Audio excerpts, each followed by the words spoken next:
growing large, at will, especially in the morning. Could you demonstrate that for us now? No. A man who stood so tall, now so small.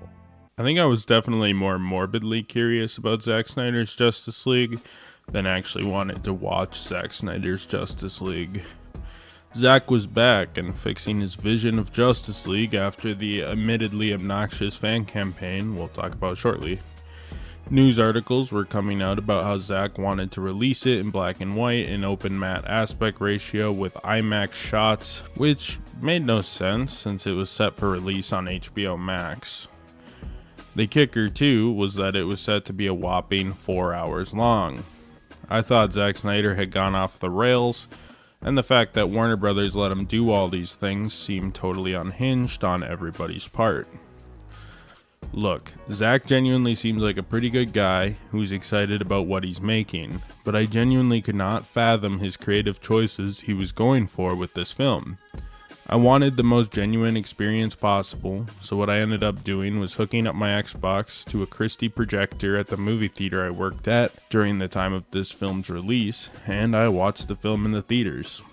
It was a pretty long sit, being 4 hours, and I remember being bored at several points, but at least I was getting paid to do it since I was babysitting an empty movie theater throughout the pandemic. Especially in a theater environment, this film is wildly long. Of course, I was using my Xbox so we could pause and go to the bathroom, but when the film meanders for 5 minutes showing Aquaman power posing underwater, I didn't really feel the need to pause. Long story short, my initial reaction was largely negative, with it being slightly better than Batman v Superman, but definitively worse than Man of Steel. Soon after the release of the Whedon cut, renamed Justice League by a lot of Zack Snyder fans, a fan campaign was started in hopes of seeing Zack Snyder finish his vision of Justice League. A fan petition gained 180,000 signatures, but even after that, releasing the Snyder cut seemed like a long shot.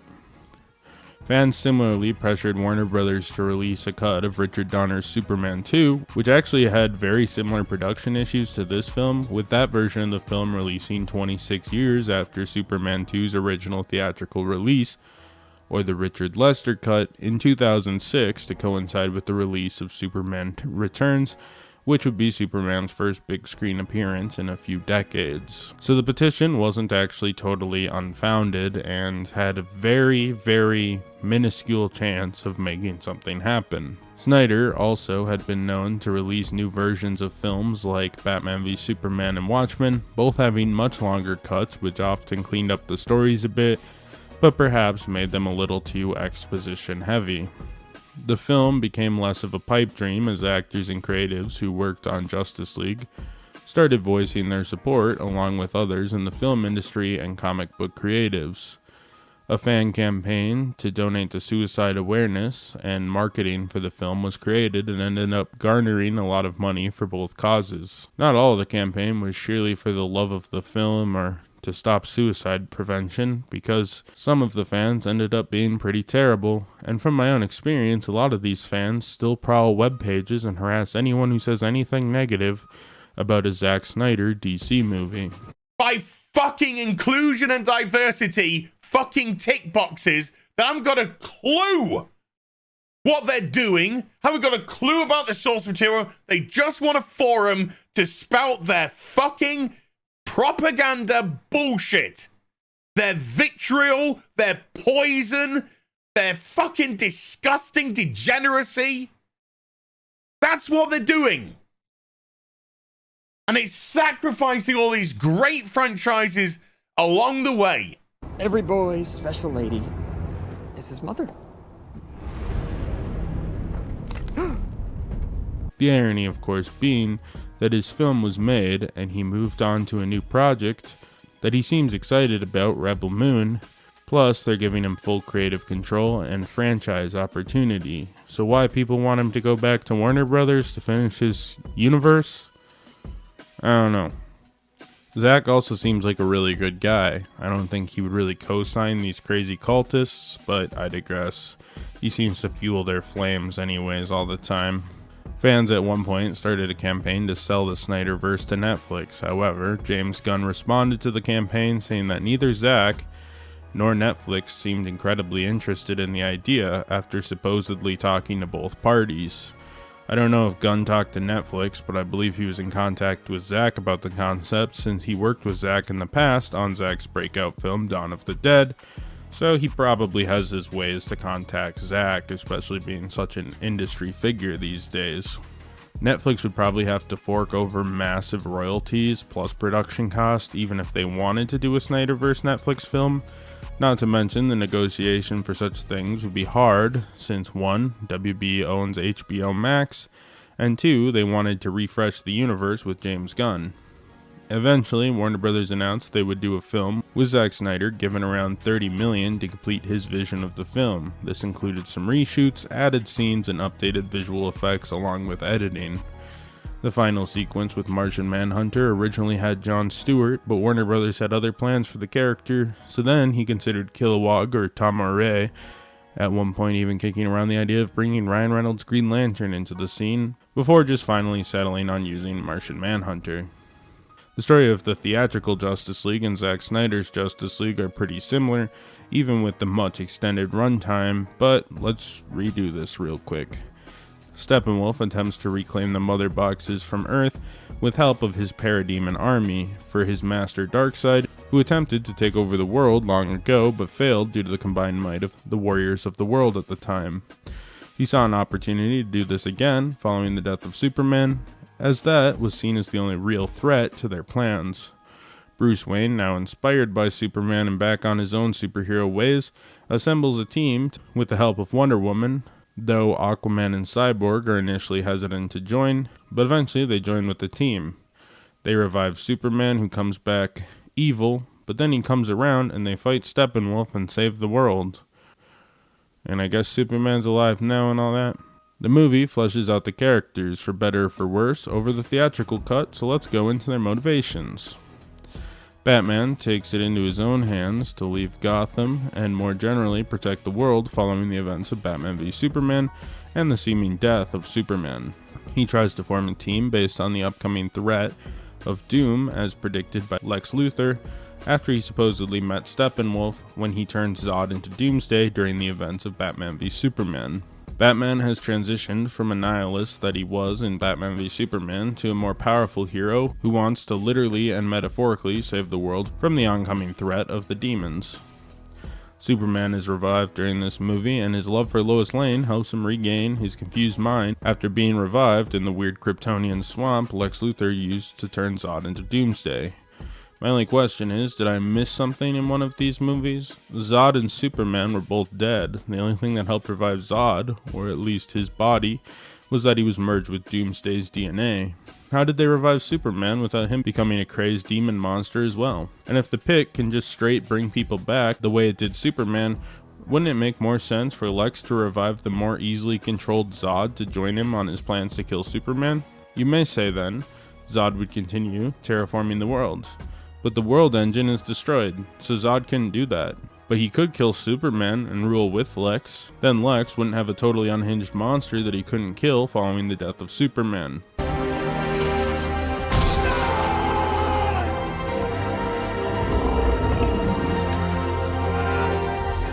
If the monster could kill Superman, then it stands to reason that Lex would have a bigger problem on his hands trying to figure out how to kill that thing. Why not just kill Superman personally at that point if you're going to make a bigger monster that's harder to kill Superman that then you're going to have to kill? It doesn't make any sense, and this film only makes the Kryptonian ship reincarnation swamp even stupider. Superman also has his black suit in this version. In the comics it was used since Superman lost use of his powers, or at the very least they were very weak. Here, the black suit is just something Superman had because it looks cool, I guess. In terms of the Justice League versus this, I get why they went with the standard suit because it's not something that's really explained or necessary to the plot. He also came back at full power and didn't have the suit on when he revived. So saying it has the same reasoning as in the comics would be wrong. It's even further evidence Zack is more about stealing cool stuff from the comics and iconography over justifying things with actual story explanations. Wonder Woman is back and is less conflicted in this movie than the Justice League version. Here, she's down to revive Superman and is just kind of along for the ride, even supporting Batman's idea to revive Superman, which was a big talking point in Justice League between Batman and Wonder Woman. I have to learn to move on. Steve Trevor tell you that? But they cut all that shit. She's just happy to be along for the ride. Yeah, Wonder Woman's kind of a non-entity in this movie. She's just kind of there for fight scenes. The Flash is here as well and stands fairly unchanged from the Joss cut of the film. In the film, Barry eagerly joins the Justice League and is sort of just the comic relief. This film does do more with the relationship with his father and has him be a little more concerned about breaking the rules of the Speed Force, so to speak, with Flash knowing turning back time or running at the speed of light to revive Superman in the Super Swamp was dangerous. Flash has a couple of speed scenes. The first, he is saving Iris, who happens to be passing by him at the time he has a job interview as a dog walker. Were you here when I was forced out? Now my Is very much a rip-off of the Quicksilver scene from Bryan Singer's X-Men Days of Future Past. sweet dreams are made of these. He also has a time travel moment late in the film, which is a bit odd. I don't know how Barry has time to monologue while going the speed of light. I guess that's just how the Speed Force works in The Flash. I don't love that time travel and dimension crossing is so easy for an amateur Flash in this movie as well. And of course, this complaint carries over to his solo film. In the comics, it takes a lot to do that, and even then, it can kill him. See Crisis on Infinite Earths. He also needed the cosmic treadmill early on in the comics. Basically, this Flash is a bit overpowered, but whatever, I guess it works for the movie. Aquaman is a lot different than he is in his solo movies and the Justice League. Both versions see Momoa's character be more optimistic and goofy. Ride ain't over yet. My man! This version of the character has sort of like a warrior's nihilism to him, Dressed like a bat. You're out of your mind, Bruce Wayne. which initially leads him to not want to join the Justice League before realizing pretty quickly You and the will form a symbiont circle. What happens to one of you will affect the other. You must understand this. We should know care. this arc actually makes more sense with this version of Aquaman than the one in the core universe, which just said no for no reason. I don't really think it's a bad thing that the character is different in the later films, given the fact that in theory this was supposed to be Aquaman's first appearance, or at least first full appearance, but they ended up pivoting the character for the theatrically released films. Not a knock, if anything it makes the motivation a little more clear, so whatever. Cyborg is conflicted by the experiment that created him and is discovering how connected and powerful he is. I mean, he's fine, but this movie has the same Cyborg problem the comics has, and that is that Cyborg is a definitive Teen Titans character. His history is so entangled with that team, it's sort of what makes him interesting, is the interpersonal drama. I think when Jeff Johns rebooted Justice League for the New 52, they thought this shakeup would work. The New 52's concept for the Teen Titans was borderline terrible, and wasn't even really comprised of a lot of the Titans, and Iron Man was popular, so Cyborg could be DC's answer to him. The problem is, the relationship of the core Justice League members was so established, and Jeff Johns was too lazy to actually establish new ones for Cyborg, so even in the comics he felt like kind of a background character. This is something Zack Snyder was also too lazy to hash out when he made his movie, so he's just kind of in the background of scenes and has this weird subplot about how he's a human computer. Even the action doesn't use him very well. Why not just sub in Martian Manhunter or Green Lantern? Martian Manhunter plays sort of a mediator role in the Justice League, which could be a more interesting subplot if he was to bring the League back together after a conflict. Or perhaps he's on the other side of the Superman argument and thinks it's irresponsible to bring him back to life. Or Al Jordan Green Lantern. He's best friends with the Flash, they're kind of a duo a lot of the times, along with him and Green Arrow, who might have eventually been established. He also kind of has a rivalry with Batman, which I think is pretty well portrayed in Jeff Johns' New 52 run for all the shit I give Jeff Johns. There are more angles than just a sixth member who sits there quietly and doesn't add anything to the dynamic, but adds like an hour of runtime on literally useless information. Kind of reminds me of when Finn went to the casino planet in The Last Jedi. Like, I see what they were going for. The problem is, if you take him out of the dynamic, what's the fucking point? But that's kind of the problem with Justice League, honestly. The film is so weirdly paced. The first act, which is everything before the team assembles, is 2 hours. 2 hours of characters dilly-dallying around the film. Some doing little, some doing more, but Act 1 is very long and very boring.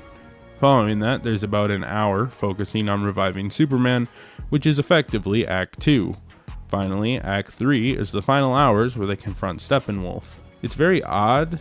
They don't have a lot of time to bounce off of each other as a team, that they're not just doing fight scenes. The two that do are Batman and Flash, with Wonder Woman chiming in a bit, but not so much. As I said, she's a pretty flat character in this film.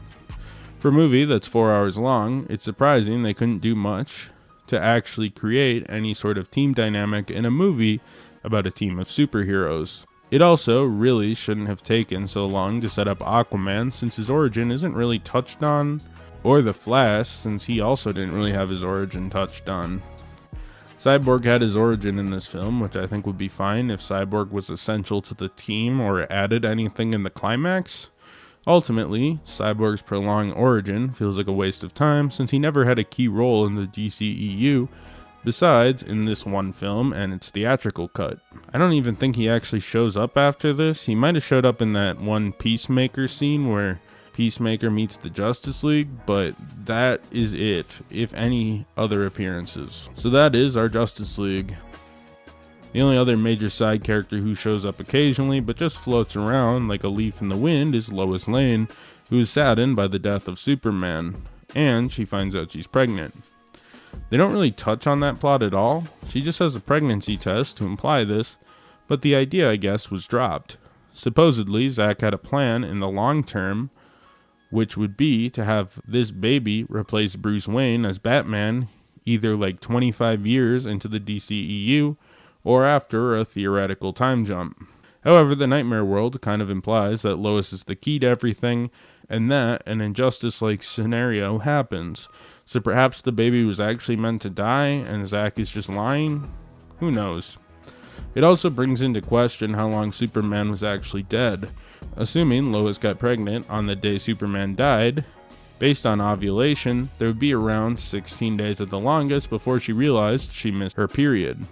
Pregnancies can be detected on the first day of a missed period with a solid percentage of accuracy.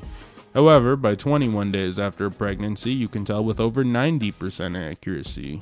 So, figuring Lois as a well-educated person, she'd probably know about these facts. She also seems to be physically healthy, so it's unlikely she has an abnormal period. My point of saying all this isn't to give you a crash course in the female reproduction system, but it stands to figure that by the time this film happens, Superman has been dead a whopping 3 weeks at the time of this movie. So Steppenwolf organized this invasion in 3 weeks after hearing the Superman death cry at the start of the film.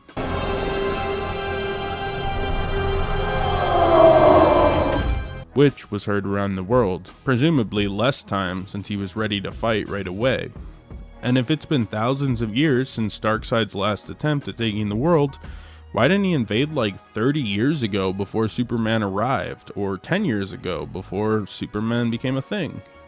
It feels kind of odd to me that this movie takes place mere weeks after the first. The movie also kind of implies more time has passed. Lex Luthor was only in jail a few weeks. Batman became fully invested in his new philosophy instantly. It's bizarre. Also, I think this kind of undercuts Superman's death, like he only died 2 weeks ago. Perhaps this is to further the Jesus imagery, since Jesus was only dead for a little bit, I think. Jesus died on the cross. I don't know. I'm just kind of spitballing here. I don't understand why Zack would kind of undercut the power of him killing Superman so much. Makes it even more pointless. Steppenwolf is the final character, and Darkseid thinks he's a failure and a loser. Otherwise, he's just CGI villain guy. I think it undercuts his scariness when the film comes out and says we beat his ass in the past and Darkseid thinks he's a loser and a clown. Why not make it so he's like Darkseid's best warlord or something? We get a brief view of Darkseid, who at one point stares down the Justice League and implies his impending invasion of Earth, but that plot is obviously never going anywhere now that the universe is wrapped up. I'm sure James Gunn and his new universe will do Darkseid one day, but in hindsight, he probably should have been the antagonist of this film. Though, with that said, how the universe went was an unpredictable disaster, so I get why they had a small villain to start, despite the fact that as a movie, it really undercuts Steppenwolf, which I will in no way defend as anything but an undercutting of the conflict of this film, which is meant to be 4 hours long. I watched the black and white cut of this film for my second viewing. I did this so I could experience it the way Zack claims he intended, or at least how he thought it should be viewed after watching the theatrical cut of Justice League. He also made this movie open matte, or 1:33:1 aspect ratio. Pretty close to like full screen VHS, essentially. I think this was probably inspired, at least in part, by The Lighthouse, an A24 film that came out in a similar aspect ratio and also in black and white, which was a cult phenomenon in late 2019 upon its release, just a tiny bit before Zack Snyder would start to fully put his new cut into production. Bid our father, the Sea King, rise from the depths. You out of your mind? I think Zack wanted some of that critical acclaim the style of that film got, but while it works in an avant-garde film about two guys in a lighthouse, I don't think it works as well for a movie that costed hundreds of millions of dollars to create. Also, part of the appeal of the superhero and comic genre is the colorful costumes and excitement that comes along with that. Now, you can do black and white and change up that format a bit, but I don't think it really works in a Justice League alien invasion movie, and I don't think Zack Snyder could actually justify that with any reason why he decided to do that. The theatrical cut went too far with its oversaturating of the film, making it look very ugly. The standard non-black and white version Warner Brothers forced Zack to put out was okay looking, color-wise, a bit swampy like Batman v Superman, but mostly alright. The black and white goes too far in the other direction and looks odd for a movie about colorful superheroes. It also makes the many ugly CG shots stand out more, which I think is odd, and colorful lasers and stuff just look bad since you aren't really getting any of the vibrance of those lasers. I really enjoy black and white films. I don't mind experimentation with aspect ratios, but this really doesn't seem like the film to try this stuff. This is a big budget action film. Half the reason to watch for most people is to speculate, and frankly, the fight scenes having a weird aspect ratio added in post-production cuts off the sides, which makes it less enjoyable. Now, if it was shot on IMAX cameras and came to, IMAX, I might be able to excuse the aspect ratio since it's fairly close to the IMAX aspect ratio. But even then, it's typically edited to fit the screen better upon home release of the project. Basically, it looks stupid here. Add in the supposed intended way to watch this film, which is in black and white, and the fact that this movie was only made available on home devices makes it very bizarre and pretentious. I did watch this movie in the theater. I just plugged in my Xbox like I said, and I streamed it through HBO Max. While I couldn't watch it on the IMAX, it wouldn't really matter since the film is formatted to simulate IMAX on a home screen. So even with that context, you aren't actually able to watch in full screen without adjusting the masking, and at that point, it's not even full screen, you just covered the borders and it's still projecting the ugly black sidebars, just with it casting to a curtain instead of a reflective screen, so it's a little less noticeable. Basically, Zack's IMAX idea doesn't work the way it intended. Not sure how it looked when this film had its very limited screenings, but if it actually looked good, it was because the aspect ratio was adjusted again for those screens theatrically.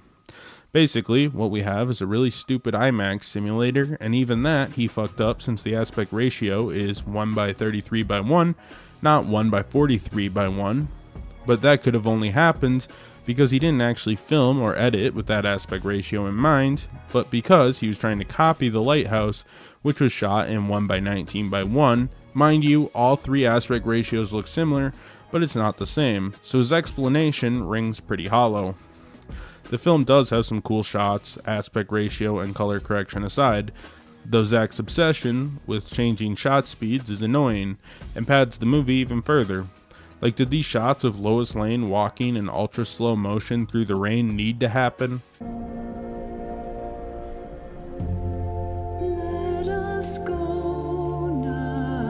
I feel like if I sped up the shots, then leave the filler shots like the newspaper, which is shot in normal speed to add some context to the film, at the same speed, the film has exactly the same effect on the audience. It just cuts 15 seconds out of the movie.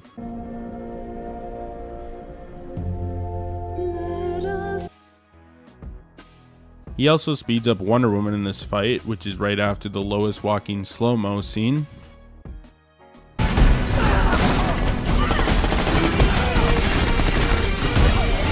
And this may be cool to show the speed of the fight, but it's also jarring when much of the rest of the film is shot in ultra slow motion.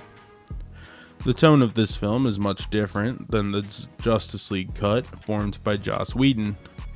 This film tries to be a little more solemn, but unlike Batman v Superman, which is incredibly edgy, this film doesn't really have a very clear tone. It's just kind of action porn. It occasionally tries to be sad. Rarely does it have much personal conflict. It's honestly very odd tonally, and one I really couldn't get my head around.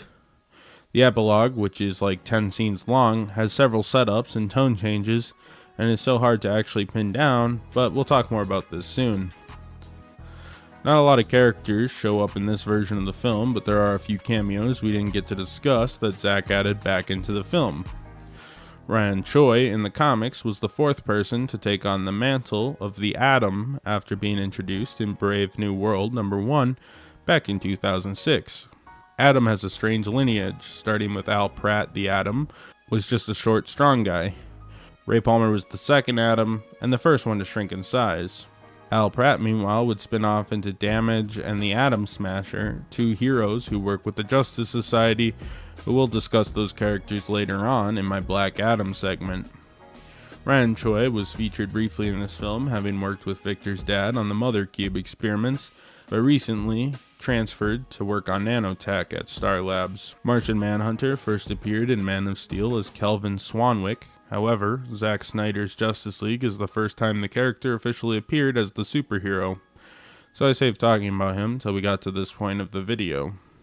The character first appeared in a backup story in Detective Comics number 225 in 1955, and went on to become a major player in the Justice League, being their support character and their caregiver of the Justice League satellite.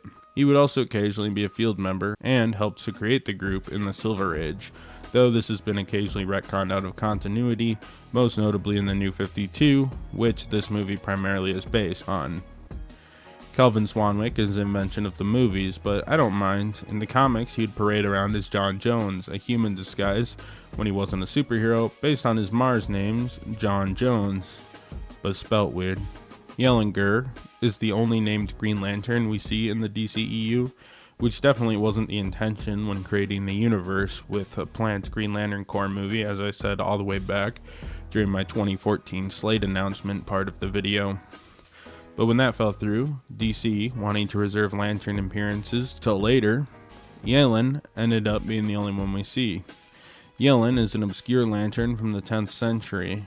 In the comics, first appearing in Green Lantern Volume 3, number 19 in 1991, and was the Green Lantern in Sector 2814, which encompasses Earth, being a champion long before Hal Jordan became the primary Lantern of that sector. He managed to destroy the yellow limitation in the power ring, but the Guardians feared his power after Yalen took over China and gave his power ring the weakness of wood. This allowed local villagers to kill him using wooden clubs to free themselves from his tyranny, and when his ring was sent off to look for a new host for Sector 2814, it ran into Starheart, which caused it to create a unique power ring. Centuries later, Alan Scott, the Golden Age Green Lantern, would find this ring and be able to harness the power of the Green Lantern. This retcon explains why the Golden Age Green Lantern was unaffiliated with the Guardians, as they created a new ring for 2814 and also why the original Green Lantern could not affect wood, which ties him better into the lore of Green Lantern and the Green Lantern Corps. In the film, Yalen was around in 3000 BC and helped defend Earth from the parademons before being killed. It's a shame we didn't get more Lantern shenanigans, since it's deep lore with tons of sectors and also being ancient, not to mention the multitude of color cores, living planets, and lore that goes pretty deep throughout the DC universe. Iris West appears for the first time in Zack Snyder's Justice League after being cut from the theatrical cut of the film. She's a longtime love interest of Barry Allen and the aunt of Wally West, the third Flash in the comics, as well as Wallace West, the temporary replacement to Wally from the New 52 that was retconned to be that he is cousins with the original Wally West. Iris in the comics dated Flash and shared their first appearance in Showcase number 4 before marrying Flash, dying, coming back to life, and remarrying the Flash after his second wife died. The Flash legacy is very confusing, so just don't think about it too hard. In the film version, she's also a feisty reporter, but never gets enough time to shine in either of her appearances in my opinion. Tom Hulkenberg does the scores in this movie, and man, another score that just totally falls flat in this universe. The best music in superhero films should get stuck in your head and emotionally guide you to take a conflict more seriously. Music in this film should have emotionally manipulated the shit out of you, and also get stuck in your head. Look at the Avengers theme in the original Avengers movie. When that popped up during the Battle of New York, it was crazy. I know some people are in differing opinions, but it's so important, and in this 4-hour movie, music should be essential to keeping you interested, especially with a lot of these bloated scenes of padded exposition. David Brenner edited this movie, and we talked about him a few times. He was credited and pulled off the theatrical cut, but seemingly did this cut, which is nice. He's also credited on the recent Avatar, which was his final completed project before he passed away in 2022, sadly. That said, the editing here is very competent. I think the fight scenes are solid and the pacing makes sense for the most part, despite the fact that the film has somewhat annoying slow-mo and fast-mo stuff, and also some shots that linger on far too long. Brenner, for his part, edited a lot of movies. Like I said, his last project was Avatar 2, which comes in at about 2 hours and 45 minutes.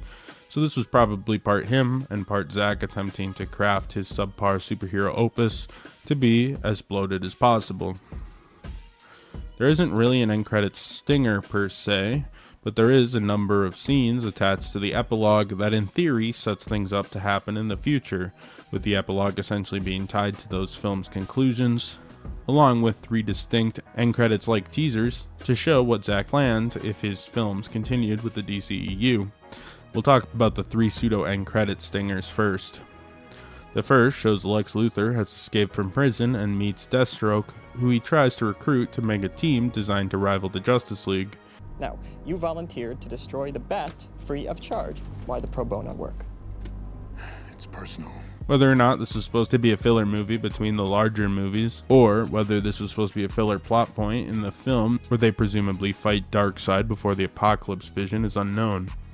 This is also an end credit scene that they had for the theatrical cut. In my video on that, I forgot Zack also did this scene, so I think I said it wasn't in both, but this video is very long and I don't remember. But it is true that a similar scene did in fact get filmed by Zack. The second end credit scene jumps to another one of Bruce's nightmare dreams, a la the one from Batman v Superman. In this one, we see something of an odd Justice League that Batman has assembled in the world that seems to have been through an apocalypse brought on by Superman, following something with Lois, a la Injustice probably. The main point of the scene, which features Mira, Cyborg, Deathstroke, and the Flash, is to have Jared Leto's Joker bounce off Ben Affleck's Batman. Is it absurdly edgy? Yes. And if you cross that line, I swear to God. Before what, Bruce? Kill me? You don't want to kill me. I'm your best friend. It's just nothing goes anywhere. But if it did, this would be such a horrible idea for a connected cinematic universe. The edginess works for a fighting game like Injustice as a scenario to get these characters to go to blows, but I'm not really a fan of this as a plot device for a potential full film. Finally, Bruce wakes up from that dream of a possible future to see Martian Manhunter, who says Darkseid's on the way to Earth, and basically the events of the film were just the start. He also formally asks to join the Justice League. This scene is odd because it's like Why didn't you help when Steppenwolf was here? You did that weird scene where you met Lois pretending to be Martha so she would not lose hope that Superman would be reincarnated or some shit.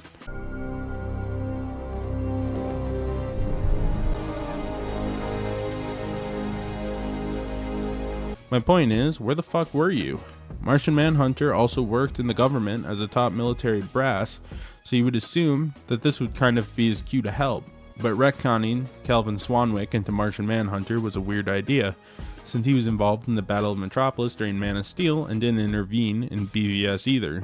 Calvin is a character made up for Man of Steel. If I remember right, this was a weird fan theory that they snuck into the film. It's fucking weird. So the presumed plan for Zack Snyder's Justice League Part 2 would have been that the Injustice League comes to blows with the Justice League, which then Darkseid shows up and they beat him up. But then something happens to Lois that makes Superman evil, which causes the apocalypse. They never announced a Part 3, so I think it's fair to say the plan, based on what we see here, was just to chuck a bunch of shit at the wall for the second film and call it good. The movie is so long and frankly boring that when taking notes, it became much easier to write about the bad things than the good things. I don't really know what to say even. I mean, I suppose the action's pretty good. I don't know how much of it was in both cuts of the film, shot for shot, but it's fair to say the action's still solid.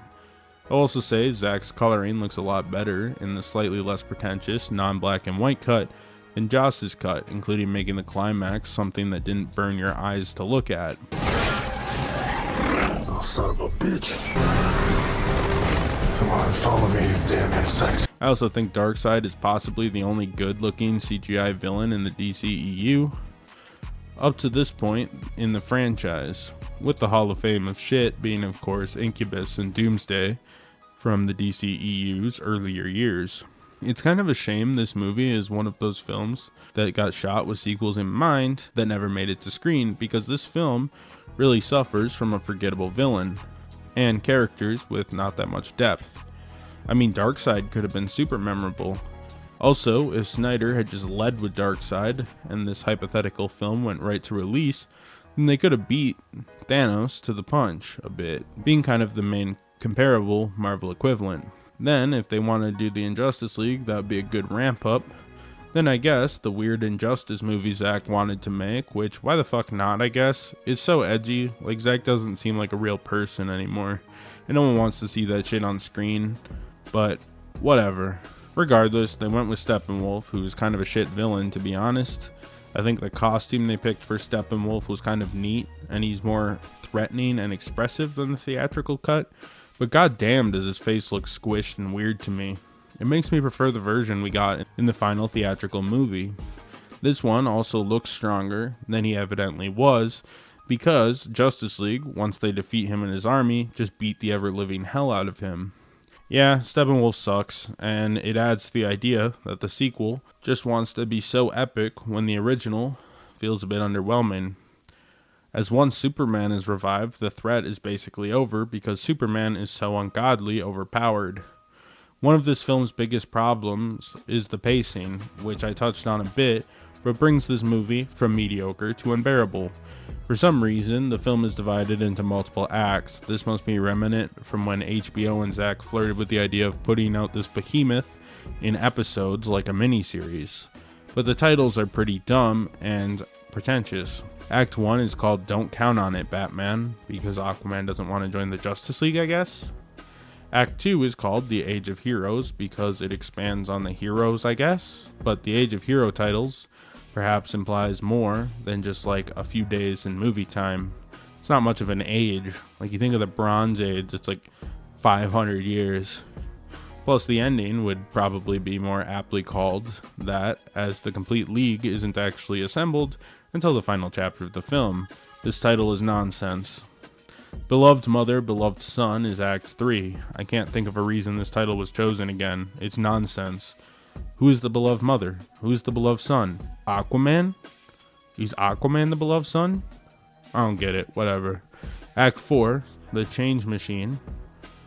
I guess the Change Machine is the mother box, and this shows it's powerful a bit, so I guess this one makes sense, kind of, but is just kind of lamer than calling the chapter just like Mother Box or something.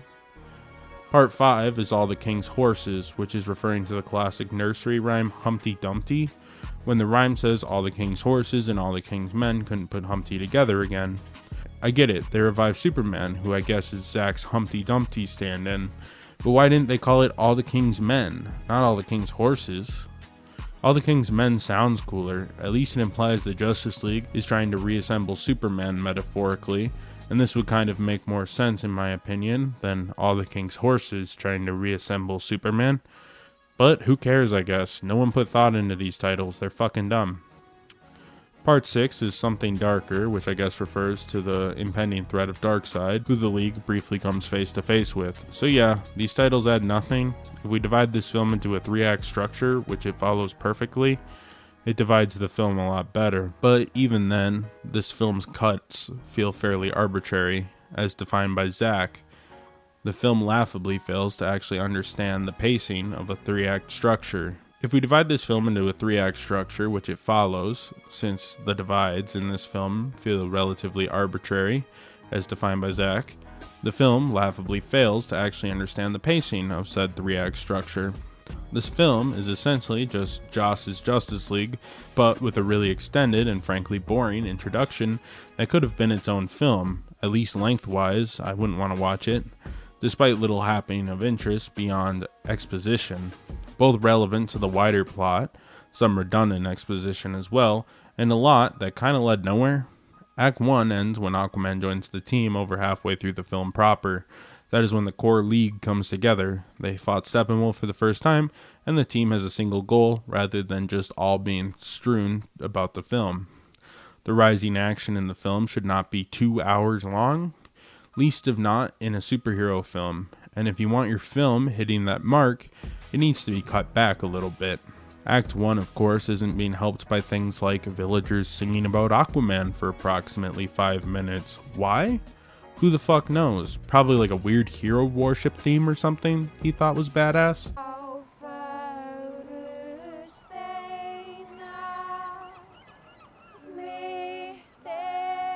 If I'm being more honest, what happens? The egregious slow motion, Aquaman singing, Lois slow-mo walking, padded explanations and exposition that's way over explained for an action movie, it essentially feels like a slightly more well-done version of Joss Whedon's Justice League, with tons and tons of padding, which actually had me debating which I preferred, honestly. It's basically just the same film, but more boring. I guess it's not openly as flawed, moment to moment, but it's more confusing for sure and brings up way more questions, along with being painfully tedious. After the super extended rising action, we have Act 2, which follows the resurrection of Superman. This clocks in at around 55 minutes. His resurrection would typically be considered the midpoint, which is often where some spicy drama is stuffed. Here it's his resurrection and confrontation of the League, since he's still delirious and confused upon his resurrection after 3 weeks of being dead. This happens 3/4 of the way through the movie though. Act 3, which clocks in at around 40 minutes, is the climax and some exposition about Superman's return, with the epilogue clocking in at around 15 minutes of bonus setup scenes, which feels way too long for me and went nowhere. Honestly, Act 2 and 3 are well paced, but a minimum of 45 minutes should have been shaved off the first act. It's just too much stuff packed in that really doesn't add any substantial amount of substance to the film. The film wants to be an epic, and I suppose Zack tries to set it up to be one. It just fails to really get there and actually end on an epic note. A lot of epics are the story of one person or one goal for a group to accomplish. If it's a single person, the supporting cast often shifts to cover a passage of time. Ensembles have one key aspect, which is establishing character rapport and creating unique characters. Justice League really doesn't do any of this. The movie is so long that if you watch the first 10 minutes, fell asleep for an hour, and came back, you could pretty easily pick up back where you were and start watching again without it actually affecting your viewing experience very much. This movie is the most boring possible way to see 6 colorful superheroes fight an evil warlord and his demons from hell. I think there's such thing as too much style, and that kind of comes about here with the speed changes, the black and white, the length, the aspect ratio. It all feels like way too much, especially in a film like this, which is supposed to be a superhero epic. Zack also blatantly ripped off Quicksilver's run from X-Men Days of Future Past. He does a decent job, it's just not original. Also, playing the weird music and him being able to monologue while running is odd. Also, during Flash's run, the soundtrack playing weird music and him being able to monologue really long and dramatically while he's running is kind of odd. I guess he kind of does that stuff in the comics, but on screen it just looks weird. But I guess that's just something that's hard to do for anyone. The run also looks excessively dumb. Also, did I miss something? Why is there tension when the Flash has the power of the cube? They have as many tries as they need to revive Superman. All they're doing is dropping the cube into the water. Also, Cyborg is the living mother box, and he can't power another mother box? Flash says running so fast is dangerous, but it feels like other options can arrive. I also don't really get how the pool can revive Superman. I thought like it rewrote Zod's DNA to make him Doomsday. Wouldn't that happen to Superman as well? Also, there's some stuff that doesn't really make sense from a story perspective, like when Lois and Martha have a heart-to-heart, and seemingly for no reason, they decide, while filming the Snyder Cut reshoots, to add a part where Martian Manhunter leaves the room, and she turns into Martian Manhunter.